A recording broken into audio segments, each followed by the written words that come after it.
దేవునికి స్తోత్రం కలుగును గాక.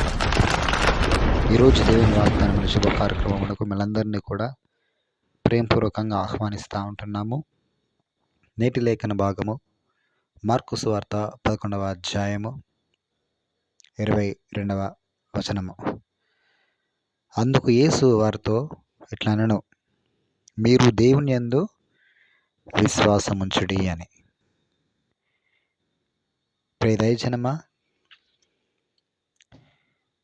ఈరోజు మనం ఏ పరిస్థితిలో ఉంటా ఉన్నామో, ఏ స్థితిగతిలో ఉంటున్నామో సమస్తము కూడా మనకు తెలుసు. మన ఇరుగు పొరుగు వారికి, మన బంధువులకు, శ్రేయోభిలాషులకు, దేవుడికి సమస్తము కూడా తెలుసు. మన ప్రయాసం, మన కష్టము వ్యక్తిగతంగా మనకు మాత్రమే తెలుసు. ఏ విషయాలు మనము దిగులు పడుతూ ఉంటున్నామో, ఏ సందర్భాలలో మనము టెన్షన్ అవుతూ ఉంటున్నామో కేవలము మనకు మాత్రమే తెలుసు. అయితే ఆ స్థితిగతులన్నింటిని బట్టి కూడా ప్రభువు నీతో చెప్తున్న చక్కని మాట ఏంటంటే, దేవుని యందు విశ్వాసము ఉంచుడి అని. ఎందుకు ఈ మాట తెలియజేస్తూ ఉన్నాడంటే, మన ముందు ఒక విపత్కరమైన పరిస్థితి వచ్చినప్పుడు, కష్టమైన పరిస్థితి వచ్చినప్పుడు మనం దాన్ని జయించలేము అన్న స్థితిలోనికి, డైలమాలోకి మనం వెళ్ళిపోతాం. ఇది అసాధ్యము, ఇది జరగదు అన్న స్థితిలో మనం వెళ్ళిపోతాం. కానీ దేనికి వాక్యం రీతికి సెలవిస్తూ ఉంటుంది. మార్కు సువార్త 9:23లో, అందుకు యేసు, నమ్ముట నీ వలన అయితే నమ్మువానికి సమస్తము సాధ్యమే అని చెప్పినట్లుగా, ఈరోజు ఏదైతే కార్యము జరగదు అన్న ఆలోచనలో, భ్రమలో మనం ఉంటున్నామో, ఆ భ్రమలోంచి ప్రభు మిమ్మల్ని బయటికి తీసుకురావడానికి చెప్తూ ఉంటాడనమాట. మీరు నా యందు విశ్వాసం ఉంచండి, నా యందు విశ్వాసం ఉంచితే మీకు అసాధ్యం అంటే ఏది కూడా లేదు అని తెలియజేస్తూ ఉంటున్నాడు. యాకోబు పత్రికలో ఉంటుంది, మనం ప్రభుని అడగాలి. ప్రార్థన చేసినప్పుడు అడిగేవాడు ఏ రీతిగా అడగాలంట, సందేహించక, ఇది జరుగుతుందో జరగదో, ఇది అవుతుందో అవ్వదో అన్న ఆలోచనలు కాక, ఇది నిశ్చయంగా నా ప్రభు ద్వారా జరుగుతుంది అని మన విశ్వాసపూరితంగా మనం అడిగినప్పుడు నిశ్చయంగా అది మన జీవితంలో నెరవేర్చబడుతుందంట. దేవునికి స్తోత్రం కలుగును గాక. ఇది మార్కు సువార్త 11:24లో ఈ మాట రాయబడి ఉంది. అందుచేత ప్రార్థన మీరు చేయనప్పుడు మీరు అడుగుచున్న వాటి నెలను పొంది ఉన్నామని నమ్ముడి, అప్పుడు అవి మీకు కలుగునని మీతో చెప్పుచున్నాను.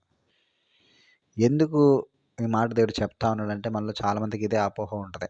దీనిపైన కూడా ఒక చక్కని మాట రాయబడి ఉంటుంది 23వ వచనంలో, ఎవడైనా ఈ కొండను చూచి నీవు ఎత్తబడి సముద్రంలో పడవేయబడమని చెప్పి తన మనస్సులో సందేహింపక తాను చెప్పినది జరుగునని నమ్మిన ఎడల వాడు చెప్పినది జరుగునని మీతో నిశ్చయముగా ఖచ్చితంగా చెప్తా ఉన్నాడు దేవుడు.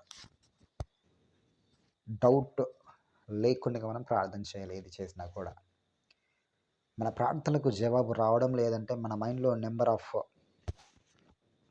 నానా రకాలుగా ఆలోచనలు తిరుగుతూ ఉంటాయి. దేవుని పనుల ముందుకు వెళ్తాం, వాక్య ప్రకారం ముందుకు వెళ్తాం, మన లోకానుసారంగా కొన్ని పనులు చేస్తూ ఉంటాం, సొంత జ్ఞానంగా చేస్తూ ఉంటాం, మనుషులపై ఆధారపడుతూ ఆ ప్రకారం మనం ముందుకు వెళ్ళిపోతూ ఉంటాం. కానీ ప్రభువు ఈ రీతిగా సెలవిస్తూ ఉన్నాడంటే, నువ్వు దేవుని యందు విశ్వాసం ఉంచు, ఆయన నమ్ము, ఆయనకు అసాధ్యం అంటే ఏది కూడా లేదు. నువ్వు ఏదైతే అడుగుతా ఉన్నావో అది అడిగేటువంటి దేవుడు, వినేటువంటి దేవుడు, ఆ కార్యం చేటుకు సమర్థుడమని మొదటగా నీకు నువ్వు ఏం చేసుకోవాలి, రూఢిపరచుకోవాలి. గుడ్డిగా నమ్మాలి, గుడ్డిగా విశ్వసించాలి. ఒక అప్లికేషన్ పెట్టి మనం ఏ రీతిగా దాన్ని విడిచిపెడతామో, దేవునికి ప్రార్థన చేసిన తర్వాత అంతే విడిచిపెట్టాలి. అది నిశ్చయంగా మనకు వస్తుంది అని, అంతే. ఇక మనం చేసే పనిపై నమ్మకం ఉంటుంది, కానీ చేసేటువంటి ప్రార్థనల వైపు నమ్మకం లేని పరిస్థితులు మనం ముందుకు సాగుతూ ఉంటున్నాం. అది చాలా బాధాకరమైన నాటి కాలంలో. బోధలు కూడా నానా రకాలుగా తయారైపోతాం. ఒక్కొక్కసారికి సోషల్ మీడియా ప్లాట్ఫామ్ చూస్తే చాలా బాధేస్తుంది, చాలా బాధేస్తుంది. కానీ ఒక్కటి మాత్రము నిజం, ఏదైతే ప్రశ్నలు తలెత్తుతూ ఉన్నాయో సోషల్ మీడియాలో కావచ్చు, వ్యక్తిగత జీవితంలో కావచ్చు. ప్రతి ప్రశ్నకి జవాబు మళ్ళీ బైబిలే. ప్రియ దైవజనమా, ఈ మాటలు మీరు వింటా ఉన్నారు కాబట్టి, మీకు చెప్పేటువంటి బాధ్యత ప్రభువు నా పైన పెట్టున్నారు కాబట్టి, ఈ మాటలు మీకు చెప్తా ఉంటున్నాను. ప్రశ్నకి జవాబు బైబిల్‌లోనే ఉంది. చాలామంది సేవకులు నానా రకాలుగా ఒకరిని ఒకరు పాయింట్ ఔట్ చేసేసుకుంటూ చాలా రకాలుగా మాట్లాడుతా ఉన్నారు. అది చాలా బాధాకరంగా ఉంది నాకైతే. చాలా అంటే చాలా బాధాకరంగా ఉంది. చాలా బాధాకరంగా ఉంది. ఆ మాటలు తలుసుకుంటా ఉంటే నాకు నోట్లోంచి మాటలు రావడం లేదు. కానీ దేవుడు మిమ్మల్ని నాకు అప్పజెప్పాడు కాబట్టి నేను మీకు ఈ మాటలు చెప్తా ఉంటున్నాను. ఎంతమంది సేవకులైన, సీనియర్ దైవజనులైన, దేవుని చేత అభిషేకించబడిన వారైన, వాక్యంలో అద్భుతమైనటువంటి పరిజ్ఞానం కలిగి ఉన్నప్పటికీ కూడా, ఏది ఏమైనా కూడా వాళ్ళు చూపెట్టేటువంటి ఒక రిఫరెన్స్‌కి దాని జవాబు మళ్ళీ అదే బైబిల్‌లో ఉంటుంది. ఇదంతా నాకు అవసరం లేదయ్యా. నేను నా కుటుంబం క్షేమంగా ఉండడం నాకు కావాలి. దేనికో కృప వర్ధిల్లాలి, నేను బాగుపడాలి అన్న ఆలోచన మీకున్నట్లయితే, మీరెక్కడైతే విశ్వాసంలో బలపరచబడతా ఉన్నారో, ఎక్కడైతే మీరు మేలులు పొందుకుంటా ఉంటున్నారో, ఏ వాక్యం చేత మీరు ఆదరించబడతా ఉన్నారో, అదే బండి క్రింద మీరుండండి. అదే బోధలో మీరుండండి.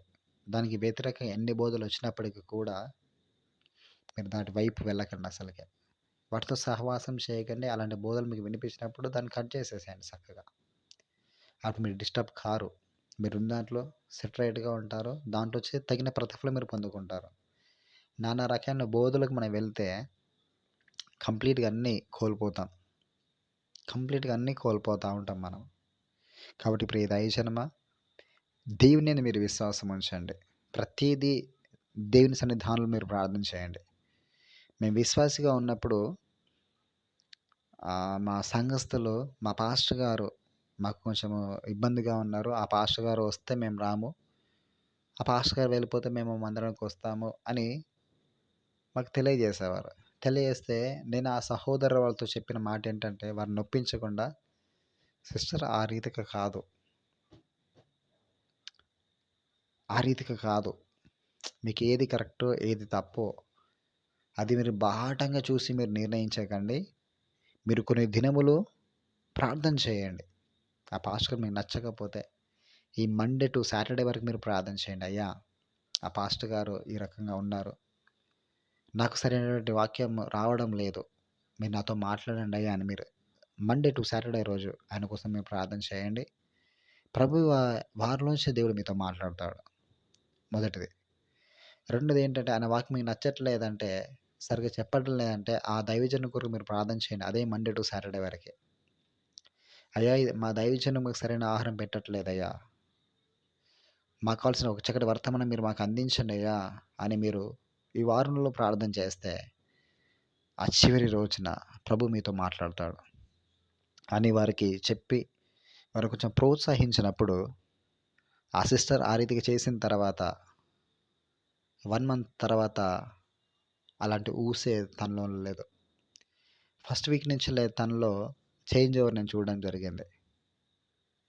ప్రియ దైవజనమా, మనకి ఈరోజు ఏది డౌట్‌ఫుల్‌గా ఉన్నా కూడా అది మనకెక్కడ ఎక్కడ మనకు దాని జవాబు తెలియబడుతుందంటే ప్రార్థనలో. ఎక్కడ ప్రార్థన అంటే మన వ్యక్తిగత ప్రార్థనలో.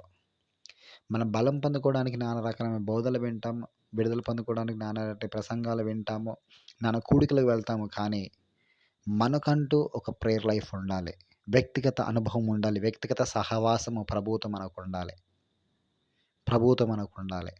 కాబట్టి నేను చెప్పేటువంటి ఒక గొప్ప మాట ఏంటంటే, ప్రభు ప్రేరేపణ బట్టి మీ అందరూ మీ వ్యక్తిగత జీవితాల్లో ప్రార్థన మీరు చేస్తా ఉన్నారు. దానికంటే ప్రాముఖ్యంగా మీ ఆత్మీయ స్థితి కొరకు ప్రార్థన చేయండి. దేవా, నేను ఎప్పుడు నీతో సహవాసం చేయాలి. మీరన్నారు గదా, మీరు సమాజం ఎదుట నిలబడినప్పుడు మీరు కాదు మాట్లాడేది, నేనే మాట్లాడతాను అని. మేము అనేకుల్లో నిలబడి మాట్లాడుతూ ఉన్నప్పుడు నా తండ్రి నానా రకాలుగా మమ్మల్ని ఈ ప్రశ్నలు వేస్తూ ఉంటున్నారు ఆత్మీయ జీవితంలో. వారి సమాధానం మేము ఈ రీతిగా చెప్పాలి, మీరే మాకు చెప్పండి అయ్యా అని ప్రార్థన చేయండి. ఏది సత్యమో ఏది అసత్యమో తండ్రి నీ వాక్కు ద్వారా మమ్మల్ని నడిపించండి ప్రభు అని ప్రతీది కూడా మన ప్రభుపై ఆధారపడితే మనం ముందుకు సాగాలి. అందుకే చెప్తున్న మాట ఏంటంటే, మీరు దేవుని యందు విశ్వాసం ఉంచండి, మనుషుల ఎడల కాదు.